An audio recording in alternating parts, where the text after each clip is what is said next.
Hello and a very good evening. You're watching the news at 6 on Rajya Sabha television with me, Frank Pereira. Here are the headlines. BJP holds national executive meet in New Delhi. Prime Minister Narendra Modi to announce a major pro-poor scheme to the nation.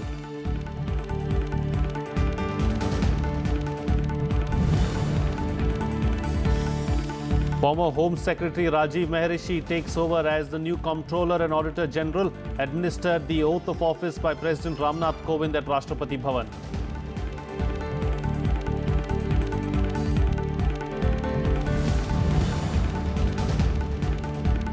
German Chancellor Angela Merkel wins fourth term. In its worst performance in 70 years, her party Christian Democrats wins 33.5% of the seats. Far-right radical party Anti-immigration Alternative for Germany wins 13.1% of the vote.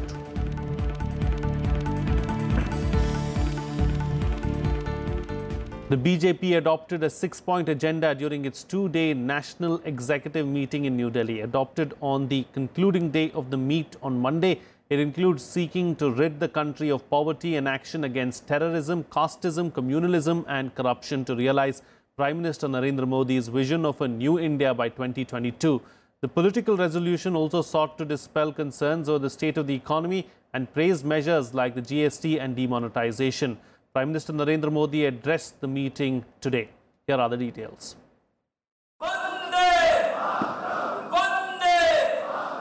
The BJP National Executive meeting held at Talkatore Stadium in New Delhi concluded on Monday. Prime Minister Narendra Modi delivered the valedictory address on the second day of the 2-day meet. कि आज के उनके भाषण का जो मूल केंद्र था वो यही था कि राजनीतिक संगठन के नाते चुनाव एक उसका अंग है, लेकिन we should take the BJP beyond election and make it an instrument of mass participation so that we can improve the quality of life of people.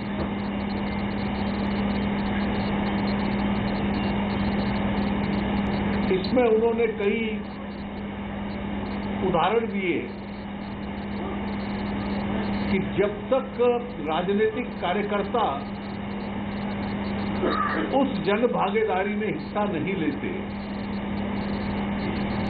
तब तक वो कार्यक्रम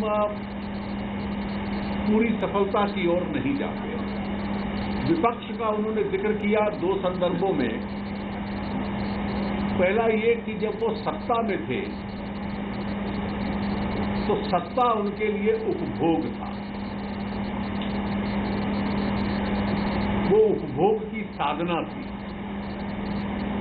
और इसलिए विपक्ष में कैसे रहना है ये उनको समझ में नहीं आ पा रहा. Addressing the meet, senior BJP leader and Union Minister Nitin Gadkari apprised the BJP workers about the political and economic resolutions passed by the party. He informed that the bill for New India will be completed by 2022. Elimination of poverty, access to good health services and focus on cleanliness will be the topmost priorities of the government. 125 crore भारतवासियों के साथ कार्यकारिणी में ये संकल्प किया गया है कि न्यू इंडिया बनाने का जो हमारा सपना है उसके लिए हमको कठोर परिश्रम करने हैं और उसको हमको पूरा करना है. अब इस न्यू इंडिया को बनाने के इस सपने को हमें कोई रोक नहीं सकता.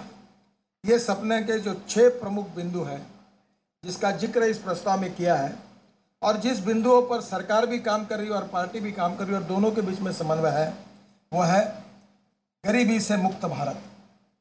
जो नया भारत होगा वो गाँव गरीब मजदूर किसान की गरीबी दूर होगी. Gadkari also spoke about the government's emphasis on skill development and currency planning. Issues like the Doklam standoff, Pakistan-backed terrorism, triple talaq and action against separatists in Kashmir were also discussed. महत्वपूर्ण बात यह है कि चाहे international forum पर कहीं भी कोई कॉन्फ्रेंस हो, हमारे प्रधानमंत्री की और विदेश मंत्री की यह सफलता रही है कि हमने आतंकवाद के विषय को एजेंडा में लाया है. अभी चाइना में ब्रिक्स में भी आपने देखा होगा और पाकिस्तान के आतंकवाद फैलाने वाले पाकिस्तान के सहयोग से जो बढ़ रही है ऐसी संस्थाओं पर जो प्रस्ताव पास हुआ है उससे ये तय हुआ है कि प्रधानमंत्री जी ने पूरे विश्व में आतंकवाद की एजेंडा को प्राथमिकता देने में उनकी बात को उन्होंने दुनिया को समझाया। Earlier, Prime Minister Narendra Modi and Party President Amit Shah inaugurated the meeting. The meet was held on the occasion of the birth anniversary of RSS ideologue Deen Dayal Upadhyay. उन्होंने एक राजनीतिक महत्व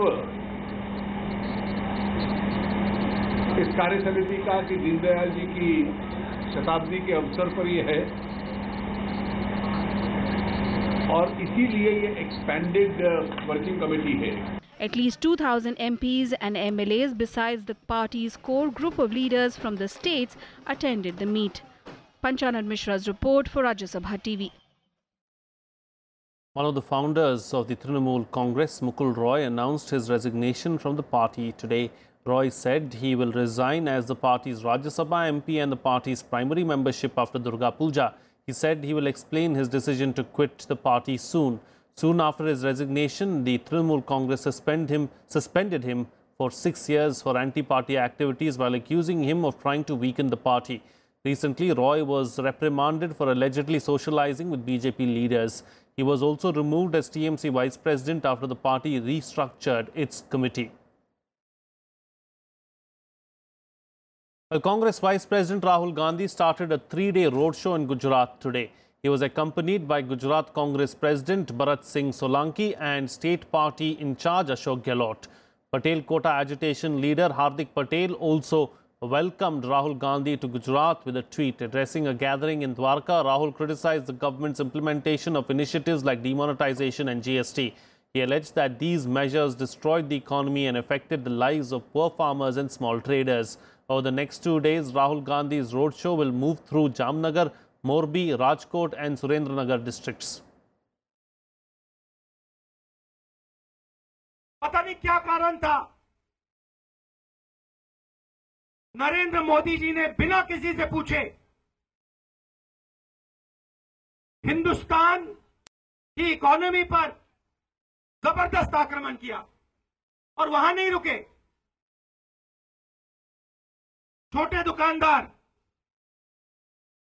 छोटे व्यापारी, उनको जबरदस्त चोट लगी और फिर GST I. Well, ending speculation about the fate of the Samajwadi Party, patron Mulayam Singh Yadav ruled out forming a new party. Addressing a press conference in Lucknow today, Mulayam Singh said though he didn't agree with the decisions of his son and party president Akhilesh Yadav, there were no plans of splitting the party. Mulayam Singh also hit out at the ruling NDA government for failing to fulfill its promises in the last 3 years. Ahead of the UP elections in March, Samajwadi Party witnessed a bitter battle for supremacy as Mulayam Singh and his brother Shivpal Yadav were sidelined by Akhilesh Yadav. के नाते आशीर्वाद है, उनके निर्णय जो हैं उससे मैं सहमत नहीं हूं। आज तो कोई नई पार्टी नहीं बना रही। Well, the body of a militant was recovered near the line of control in Uri area today, taking the number of militants killed in Uri sector to 4. An anti-militancy operation was launched on Sunday following information about the presence of militants in the area. 3 Pakistani militants were killed yesterday in a gun battle with security forces in Kalgai area of Uri. 3 civilians and a soldier were injured in the operation. According to police, the militants were planning a similar attack like the one carried out on an army base in Uri last year, in which 19 soldiers were martyred.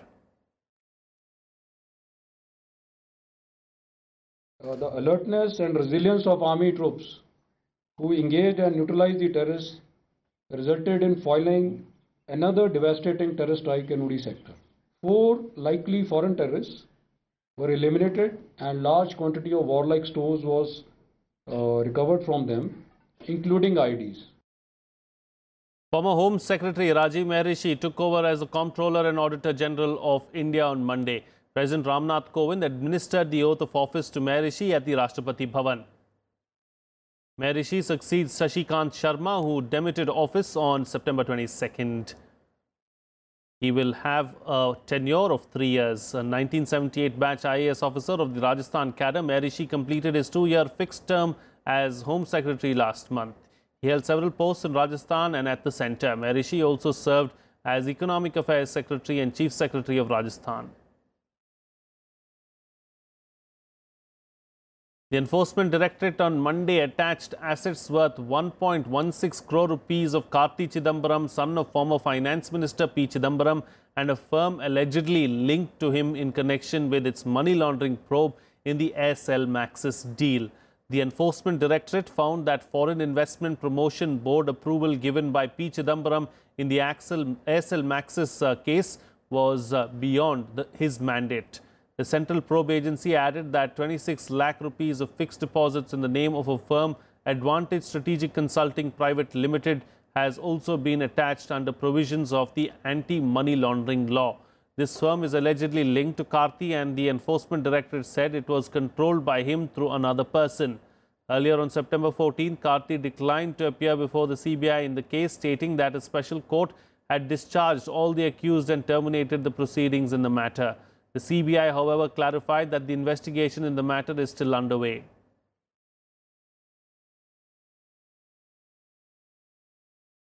Well, let's now get you a roundup of some other news from across the country and nationwide. An FIR was registered against 1,000 students in connection with the violence in the Banaras Hindu University and also against policemen involved in the baton charge on protesters. Many students, including women and 2 journalists, were injured in the lathi charge by the police on Saturday night after a protest against alleged eve-teasing incident turned violent.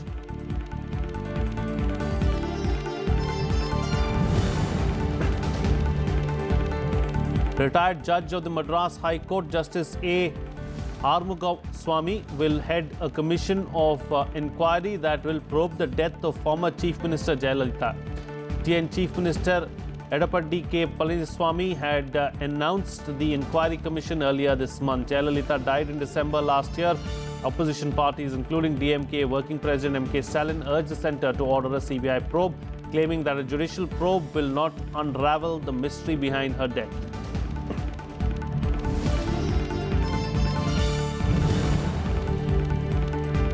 The Delhi High Court today acquitted Mahmood Farooqi, co-director of Bollywood film Peepli Live, in a rape case involving a US researcher. Justice Ashutosh Kumar set aside the trial court order which had awarded a 7-year jail term to Farooqi after convicting him for an alleged rape of a 30-year-old American researcher at his South Delhi residence in March 2015. Farooqi had challenged his conviction and the sentence given by the trial court.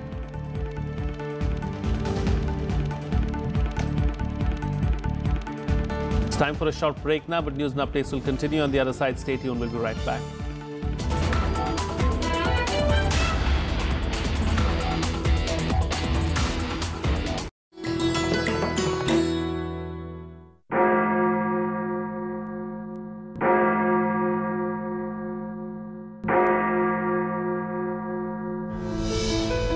St. Thomas Basilica,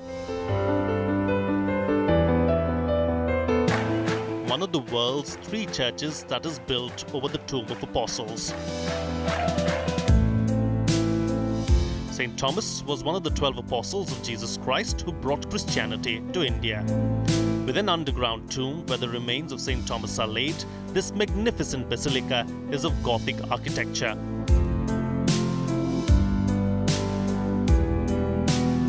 The stained glass of the church depicts some divine moments of St. Thomas's life. In 2006, this church was conferred with the status of National Shrine.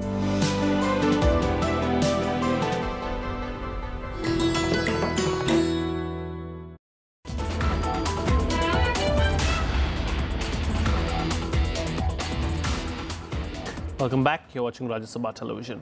Well, after spending over a month in London, deposed Pakistani Prime Minister Nawaz Sharif returned to the country.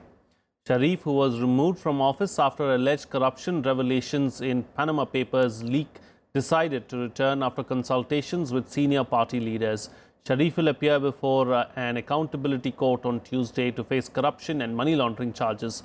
The court summoned the Sharif family last week after Nawaz Sharif skipped the previous hearing. Pakistan's National Accountability Bureau also froze bank accounts and seized properties of Sharif and his family members to put pressure on them to appear before the court.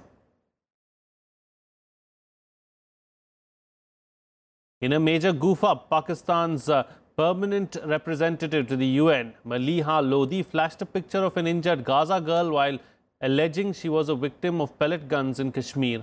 Exercising her right to reply hours after External Affairs Minister Sushma Swaraj blasted Pakistan for its support to terrorism, Lodhi held up a photograph of a woman whose face was peppered with alleged pellet gun wounds, while accusing India of ceasefire violation and aggressive actions in Kashmir. However, the picture turned out to be that of a 17-year-old Gaza girl, an alleged victim of an Israeli attack. The incident has drawn wide criticism from across political parties and defense experts in India, even as Pakistan remains silent on the issue.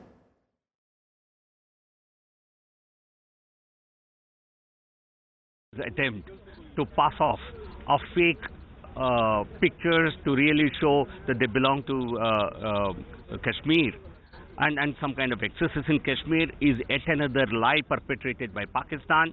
The whole world already knows that Pakistan is a country that lies about its terror face, and today it has lied to really tell the world that the pictures belong to Kashmir. Pakistan एक failed state है, रोग state है और अपने पापों को छुपाने के लिए, अपने गलत कामों को छुपाने के लिए वो हमेशा झूठ का सहारा लेता है।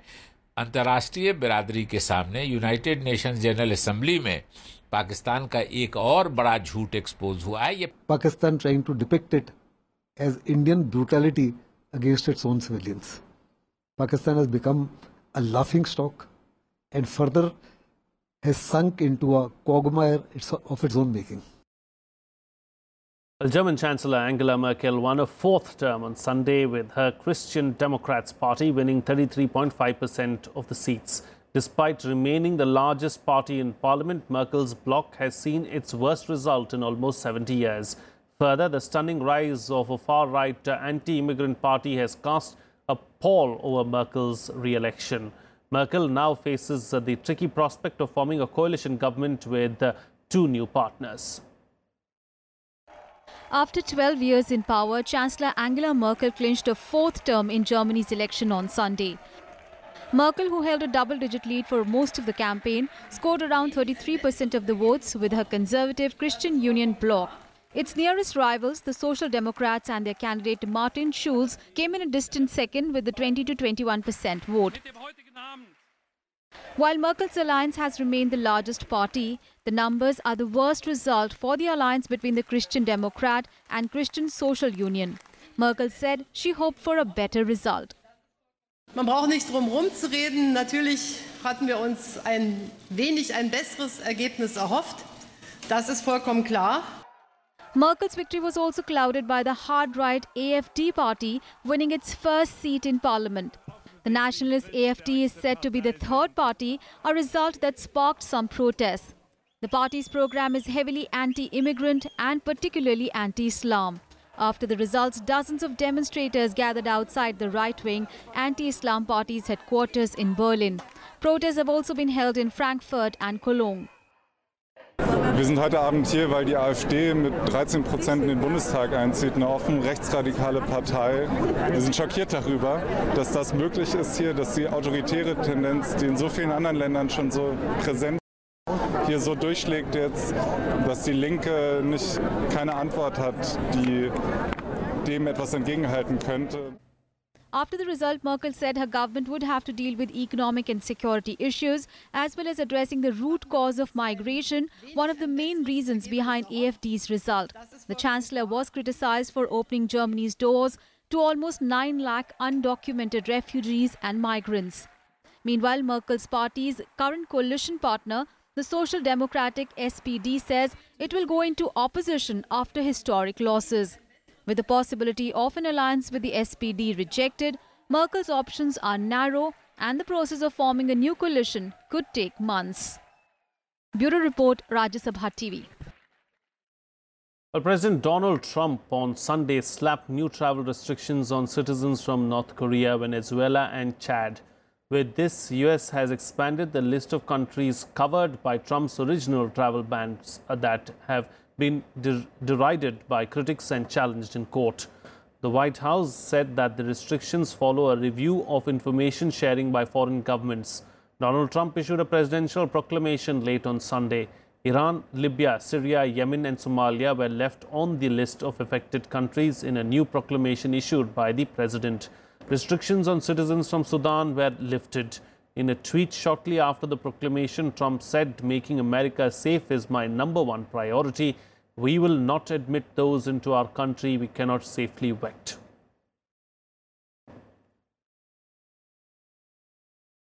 Well, here's a roundup of some other news from across the globe in Global Buzz.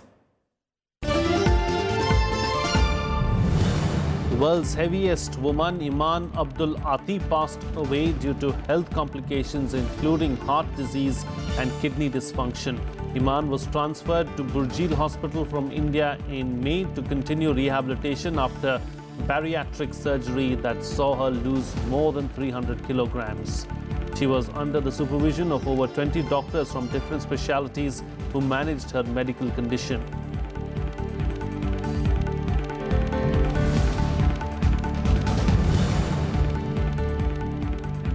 China hopes that humanitarian aid from South Korea to North Korea can help improve bilateral relations on the Korean peninsula. South Korea sends $4.5 million worth nutritional products for children and pregnant women through the World Food Program. It donates $3.5 million worth of vaccines and medicinal treatments through UNICEF. Its humanitarian aid efforts to North Korea had been halted since the latter's 4th nuclear test in January last year.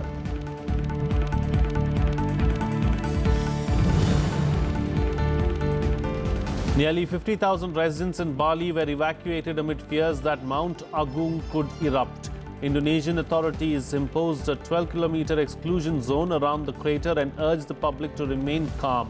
Australia, New Zealand, Singapore, the United States and the UK also issued advisories that increased volcanic activity at Mount Agung could disrupt flights.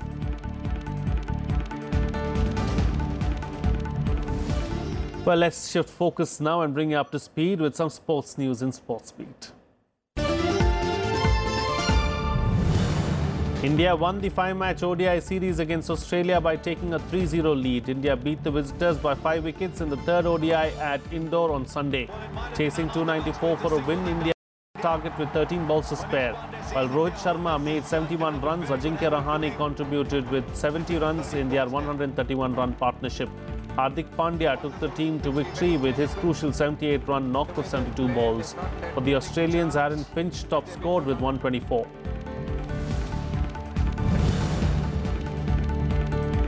In the Asian Indoor and Martial Arts Games, Indian wrestler Bajrang Punia beat Daichi Takatani of Japan in the men's freestyle 65-kilogram final to win the gold medal. Two women wrestlers, Sheetal Tomar and Navjot Kaur, also grabbed a bronze each. Krishnan Sasikiran won the third bronze in the men's standard individual chess. India now stands at 12th place in the medals tally with 6 gold, 7 silver and 11 bronze.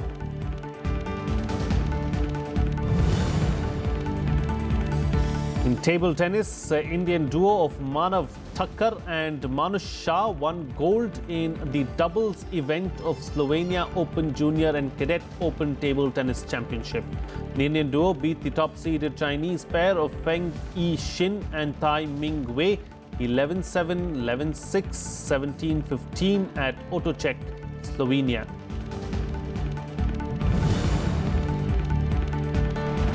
FC Cologne earned their first points of the Bundesliga season with a 0-0 draw over Hanover on Sunday.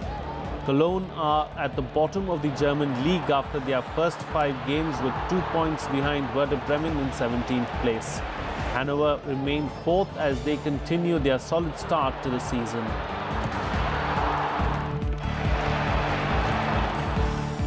That's it on this newscast. Do stay tuned for the big picture on the other side of this short break.